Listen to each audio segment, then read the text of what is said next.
What is up, ladies and gentlemen? Frank here, the Red Side Guy, and welcome to the third live stream of Middle-earth Shadow of War by Monolith on their Twitch channel.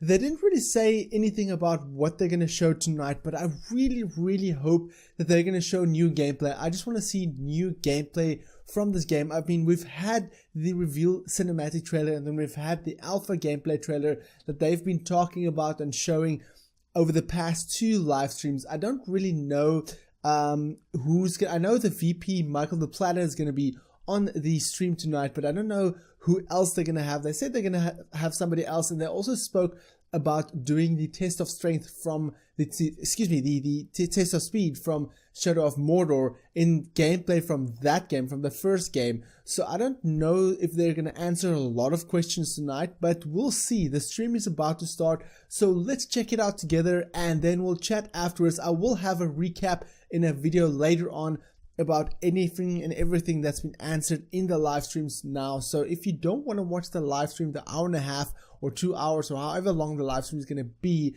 then you can just check out that video. It will be linked in the description below when that video goes up. But let's check out this live stream and see what they're going to talk about. Hopefully, please, new gameplay. I just want to see new gameplay, but let's check it out. Hello, everyone. How you all doing? Hey. It's good to see everybody. We got you all in chat. We actually got a new way of doing chat now, so we can read you. Michael the Platter, and he actually is sort of a surprise today because we have a few just kind of questions. So I guess we have about 15 minutes of your time. Yep, before they drag me away. Physically, actually. Yep. It's terrible. So yeah, guys, if you feel like just sort of filling in some questions, and we'll talk a little bit about Shadow of War, and then we'll move on to the original programming that we had planned, which was some Shadow of Mordor competition stuff that Mark and I are going to be doing. And you guys get to meet this Mark person. We have a little bit of a surprise there. Ooh. Yeah. So, there we go. We already got some questions going in. All right, excellent. Yeah, I just want to see if I can answer a few more that maybe were harder last time. The 4 legendary Orc champions, just going from the top with Joe Wallies. So these guys, let me step back. There's a couple of things about the legendary Orcs. One, they're going to be more powerful. So if we think of the Demolisher and We Bring War from last time, they're going to drop better loot. They're going to have additional traits that are going to help them to defend your fortresses or attack enemy fortresses. And also, we have legendary gear sets now. So you can actually collect these legendary sets of gear from each of the tribes, and by taking down or dominating these legendary war chiefs, you're going to be able to collect those sets. So these 4 guys are basically going to give you a head start towards some of the best gear and the best loot in the game, as well as helping you with your fortresses and your army. Awesome. Okay, sorry, I'm just launching here now. Please do. That's the idea right now. Okay, there's some good ones. As much as you can ask or answer. All right, I missed the name. How spread out will the story DLCs be? And so we haven't actually determined that yet because, of course, we're still working on the main game as well as the story expansions.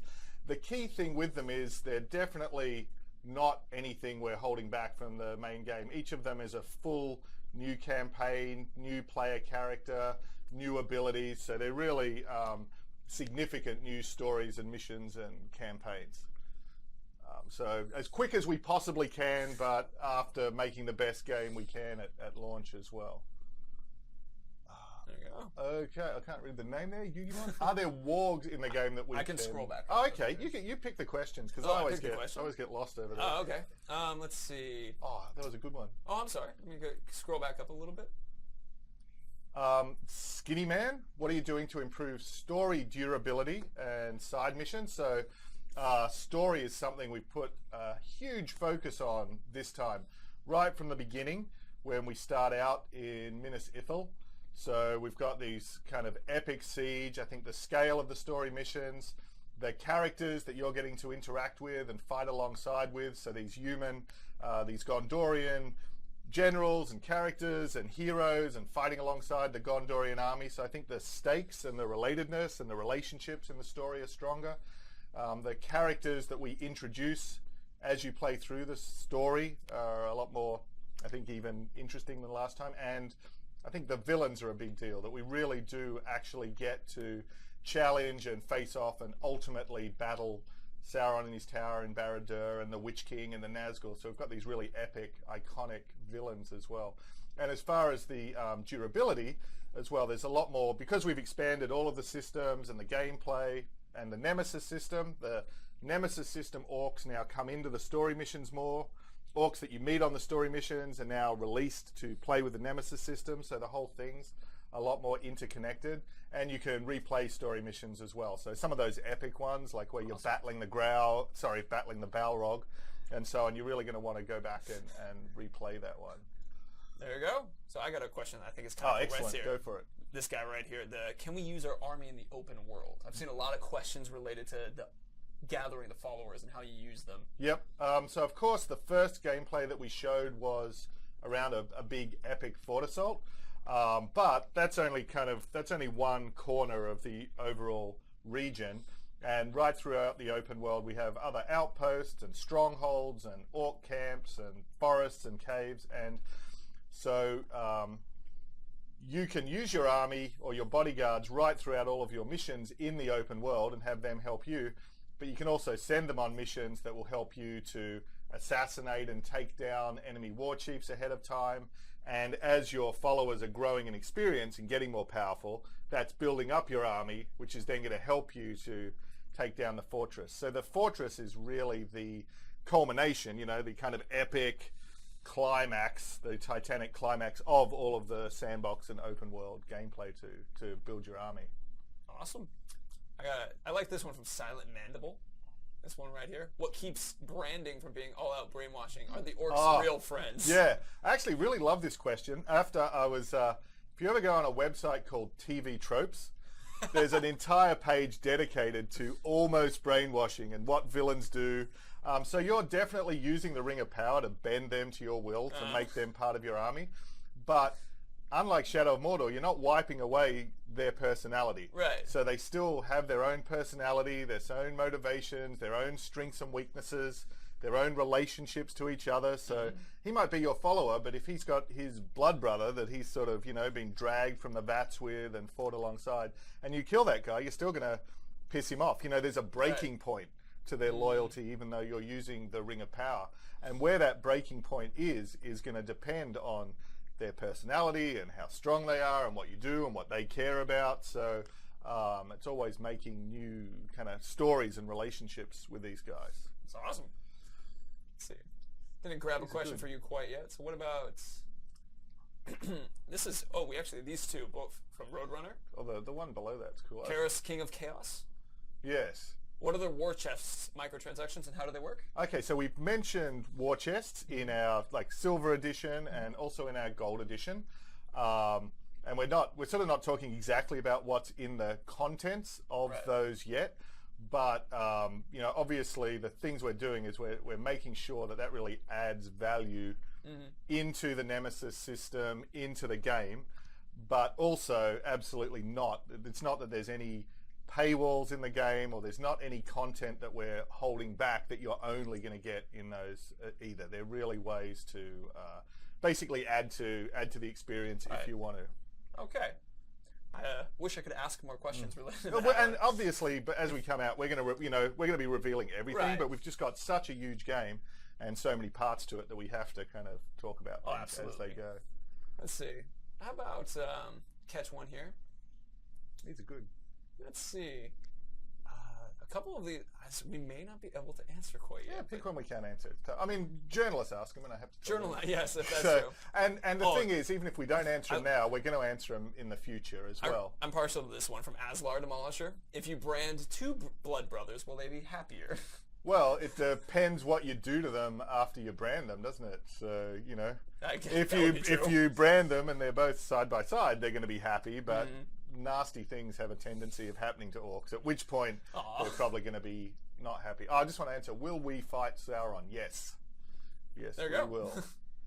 Let's see. There's just so many good questions. Will Uruk versus Uruk combat be more balanced? Right there. Absolutely. So we've worked really hard at that. So this time, because having your followers building your army, fighting that against the enemy army. It's such a key part of the game now. It's really important that that actually is balanced, that if these guys are of different levels, it matters. What advanced class they are from matters. So, you know, defenders will be better versus guys with spears, whereas Ologs, you know, towering guys, incredibly strong, but you can take them down with the spears. And then their personalities will play into it, their hates and fears. So if you're going against someone who's incredibly tough, but he's terrified of fire, you want to take someone in with fire weapons. So all of the infighting and all of the combat system now takes into account all of the Uruk versus Uruk combat and all of the combat with the beasts and the creatures as well. Awesome. Let's see. Oh, here's a good one from Jake James 67. It's come back. How big is the game in comparison to its predecessor? Yep. The short answer, it's a little bit tricky to answer, just because it's so much bigger in multiple dimensions.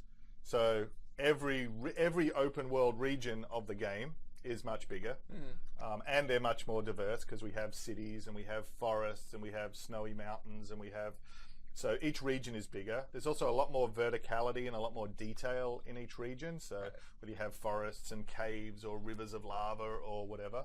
And then we have more regions. But then we have the fact that every one of those regions can change depending on which tribe is in control of the region and the fortress. So you'll encounter different orcs in the world or different missions, or the outposts will change, or the banners.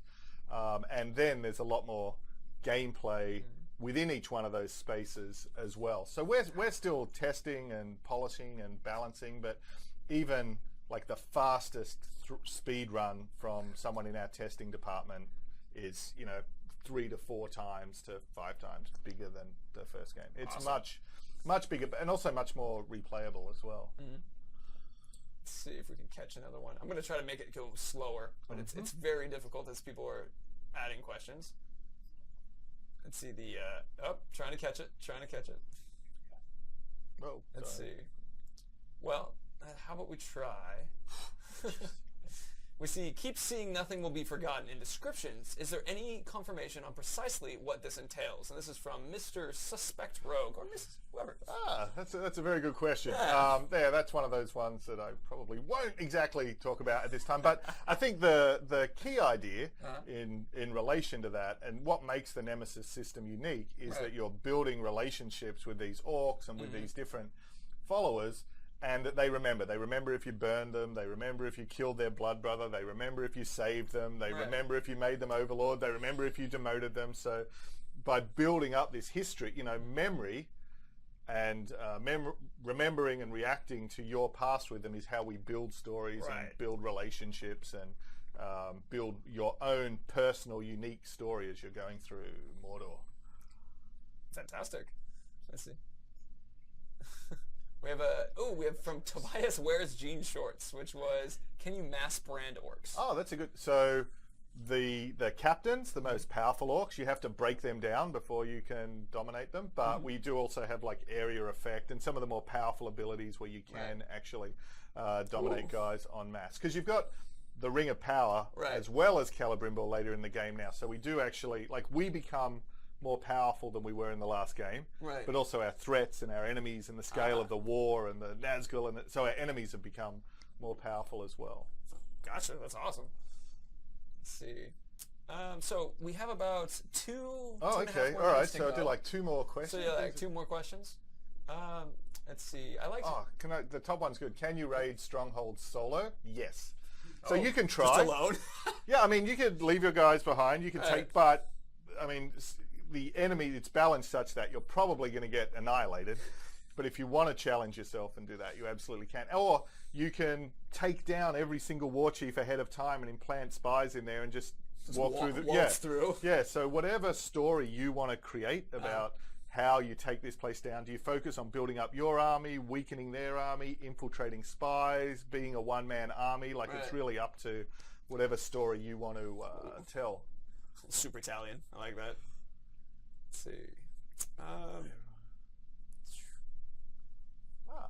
Will I have my own human bodyguards So you can read that one for Treeman1117. Will I have my own human bodyguards? Some Gondor infantry. Yes, at some points in the game you will. There you go. Okay, maybe one more. Here we go. I like. We've talked about from MDob03. Can an overlord come back from the dead? Yeah. So anything that can happen within the Nemesis system, he can cheat death. He can come back. He can pursue his vengeance against you. He can get scarred. Yes. Awesome. Since that one was quick, do you want to catch one more? Okay. Oh, your choice. Oh, my choice. Ooh, what fun. Here's this one. Awesome Ghost 58. Can you walk from region to region? Not directly. So because each environment is a really different, really distinct ecosystem, and they're really spread apart. So we fast travel between the regions. Okay. But then each region itself is a pretty expansive, area of open world. Perfect. Okay. I think so. That's about the 15 minutes of questions. That's cool. Yeah. Happy to do that whenever. Thank you, everybody. That was super fun. Thank you. So we're going to continue streaming after this moment. We're just going to take a micro break as we get our next guest in place from Mr. Platter. Thank you for hanging out. Thank you. It's always All a right. joy. Yeah. See you next week. Cool. Hopefully. Let me make us disappear for a moment. Just.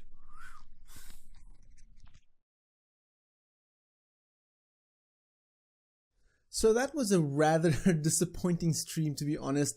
Not only was these questions only about 15 to 20 minutes long, the stream had significant lagging, significant delays, and it wasn't on my side. It wasn't my internet.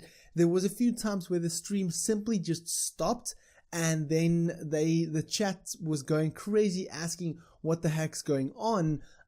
So I'm only going to include the question section in this video. The rest of the stream, there about 40 minutes or so, they were just playing Shadow of Mordor and answering one or two questions of Shadow of War, but they really were focusing on Shadow of Mordor, mostly just interacting with the chat. But the stream was bad quality, unfortunately, and there was a lot of cutting. The stream just froze a couple of times, but they did speak about a few things, one of it being new players in DLC. Michael the Platter did say that the new DLC will include new playable characters, so that's confirmed. And also they spoke about the war chest. They didn't say particularly what's in the war chest. They just spoke about the war chest will help you on the battlefield essentially, but they didn't say it's a pay to win option. So they will speak about the war chest at a later stage. And another thing is they confirmed that you will fight Balrog. He will be a boss in the game, and you will also fight Sauron. So that's also one thing that they touch upon quickly in the question section. But overall, I was disappointed in the stream. Not only was the quality of the stream bad, there was a lot of delays, lagging, and a few times the stream just paused, it just cut out and it restarted essentially.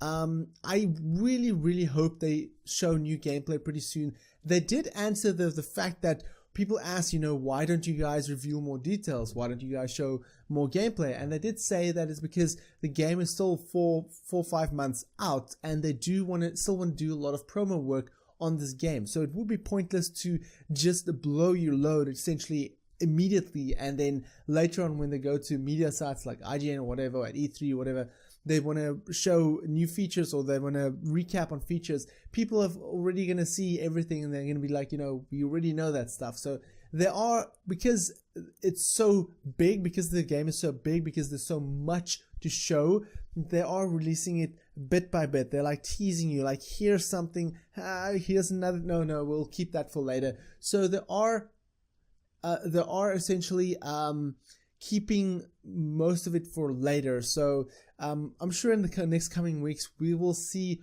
more info, we will see more things get shown. But I hope new gameplay, just one trailer, maybe 2 trailers, gets released soon. I just want to see more gameplay. But let me know in the comment sections below what you guys wanted to know, what questions you guys have of Shadow of War. I would love to know what you guys want to know of the sequel. And for more Shadow of War news, click that subscribe button. And if you like this video, then give me a thumbs up. If you dislike it, give me that thumbs down. But please tell me why, so I can improve my videos. My name is Frank. I'm the Red Side Guy. And frankly, thank you for watching. Catch you guys in the next video.